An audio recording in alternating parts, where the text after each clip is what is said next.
আসসালামু আলাইকুম। কেমন আছেন সবাই? আশা করি সবাই আল্লাহর রহমতে অনেক ভালো আছেন। তো আমি কয়েকদিন যাবত আবার ভিডিও দেওয়া অফ করে দিয়েছি। তো আজকে আবার একটু একটা ভিডিও করলাম, তো সেটা আপনাদের সাথে শেয়ার করছি। তো আজকে কি এক আজব অবস্থা হয়েছে যে মানে এত প্রচণ্ড রোদ, কিন্তু অনেক ঝিমঝিম করে বৃষ্টি শুরু হয়ে গিয়েছিল। তো বাহিরের অবস্থা এরকম। তো পরে কাপড়-চোপড় সব বারান্দায়, কী করব? তো ভাবলাম যে ভিজতে থাকুক, কিচ্ছু করার নেই। কারণ যে বৃষ্টি তো মানে হঠাৎ করে শুরু হয়ে গিয়েছে, আবার কোথায় মেলবো? একটু পরে হয়তো চলেই যাবে বৃষ্টি।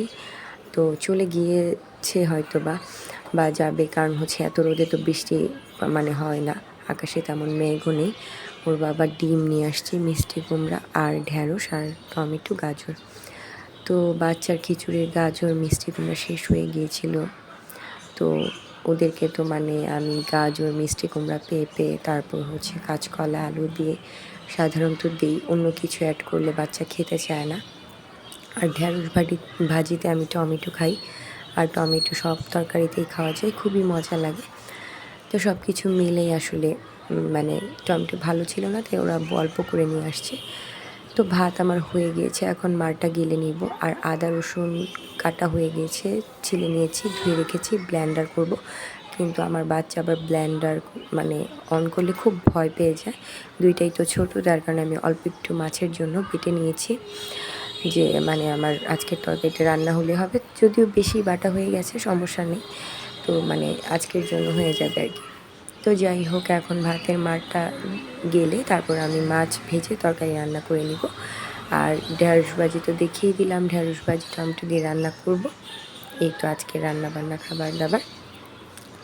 সাথে আমি ডালও রান্না করব, কারণ ওর বাবা ডাল ছাড়া একেবারেই কিছু খেতে পারে না। আর ঢ্যাঁড়স ভাজি সে একেবারেই পছন্দ করে না। কোনো শাকসবজি রানলে সে মানে ডাল দিয়েই ভাত খেয়ে উঠে যায়। আর তার জন্য আমার মাছ, মাংস বা যে কোনো একটা আইটেম রান্না করতেই হয়। তো যাই হোক, আমি সব কিছুর জন্যই মানে আমি রেডি করে রেখেছি যে কখন কোনটা রান্না করব। তো এই তো ডালে আমি একটু আদা রসুন দিয়ে দিলাম, যেহেতু বেশি হয়ে গিয়েছে। আর ডালে আদা রসুন দিলে ঘ্রাণ হয়, মানে মসুরির ডাল বলেন, মুগ ডাল বলেন, বুটের ডাল, তো মানে ঘ্রাণ হয়। তো মরিচ আর দিয়ে দিলাম, লবণ, সব কিছুই আমি ডালে হলুদ, ধনিয়া, জিরা এগুলো দিয়েই রান্না করি। তো যাই হোক, ডাল আপনারা সবাই রান্না করতে জানেন, সবাই অন্যভাবে রান্না করেন। এক একজনের রুচি একরকম, এক একজন খেতে পছন্দও করেন একরকম। তো এগুলো নতুন করে বলার কিছুই নেই। তো এই আজকের রান্নাবান্না, খাবার দাবার। তারপর আজকে আবার একটু মানে বের হওয়ার কথা। তো বের হওয়া হবে না, বাসায় মেহমান আসবে। তো মানে তেমন কেউ আসবে না, তো মানে আমার এক বোন আসবে।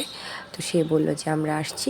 তো পরে আমি বললাম যে তাহলে দুপুরে আসার জন্য। তো সে বলছে যে না, সন্ধ্যা হবে আসতে। তো আমি বললাম ঠিক আছে, কোনো সমস্যা নেই, তাহলে আমি আর কিছু আয়োজন করিনি। তবে যদি সে ভাত খেতে চায় তো খেতেও পারবে, কারণ ভাত আমি বরাবরের মতোই বেশি রান্না করি। আর আমার তরকারিও রান্না হয় বেশি, কারণ ওর বাবা দুপুরে খায় না। কিন্তু আমার সব কিছুই আসলে রান্নাবান্না করা আর কি রেডি থাকে, কারণ যে হঠাৎ করে ওর বাবা যদি চলে আসে, তখন কিন্তু আমার খুব ঝামেলা হয়ে যায়। তার কাপড় চোপড়গুলোকে ভাঁজ করতে হবে, এখানে অনেকগুলো কাপড় জমে গিয়েছে। আর এই তো বাহিরের অবস্থা, বৃষ্টি চলে গিয়েছে, কিন্তু রোদটা এখনও আবার আছে, মোটামুটি ভালোই আছে বলা যায় আর কি। তো ইদানিং দেখছি যে খুব প্রচণ্ড রোদেও খুব সুন্দর বৃষ্টি হচ্ছে। তো এটা আমার কাছে খুবই ভালো লেগেছে। তো এই অবস্থা।